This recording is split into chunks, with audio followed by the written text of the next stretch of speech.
My only Vietnam contact was the Ayers Guitar Factory, so all of my research was exhausted in day one. But by chance, just around the corner from where we were staying, there happened to be a jazz bar. A place, it seemed, that held great interest one way or the other for myself and the crew.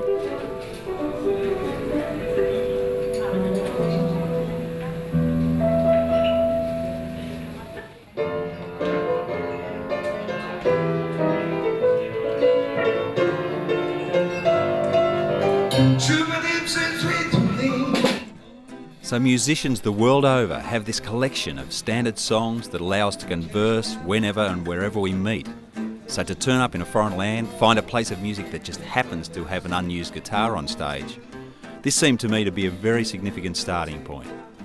And Tran, the band leader and bar owner, also had this unique way of playing jazz merged with Vietnamese music that I really must explore. That's why we're here. But for now, let's just play and have some fun. Now, we'd never met before, let alone played together, so you sort of get up on stage, find a key that suits, count it in, and away you go.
Why you choose Vietnam to come over to do this thing?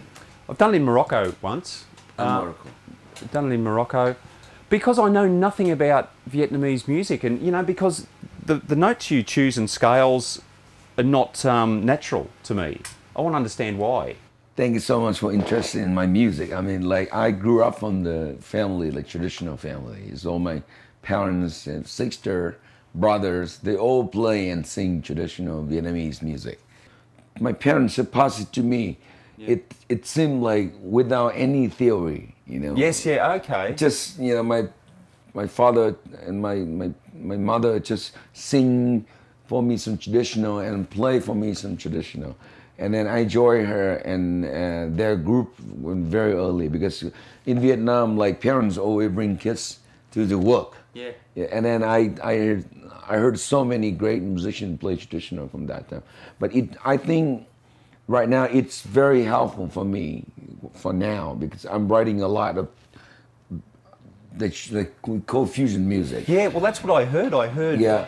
The jazz, yeah, the fusion. But once I could hear the accent of Vietnamese in there, and I found that just wonderful. Is that something you try to do, or is that natural? Yeah, actually, it seemed very natural to me inside my body, but that's on my purpose.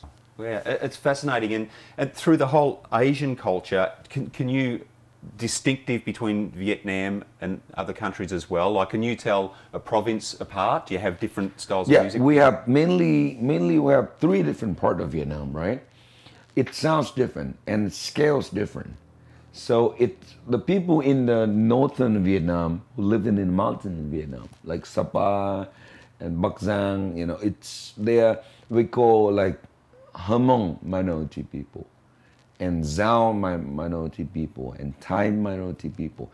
So those ethnic minority people, they have their own music.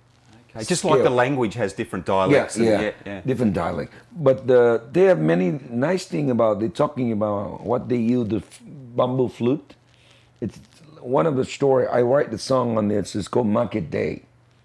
They call Market Day because once a month in the mountain of Vietnam, they have the market, which is where people can trade rice and soul and whatever, but very early morning. But people living in a small village, like they maybe have 2,000 people. Yeah. And they're living in the same village. And then they're calling each other to go to the markets early in the morning, like 4 in the morning, even earlier. And they calling, it's not by name, not like, Bruce, let's go to the market, and Tran, go to the market. No, they're just calling by flute. They pick up the flute, and the girls know their men call them. Yeah. By flute. It's very interesting. Music. They call them very few notes, and then they know, okay, let's go to the market by flute.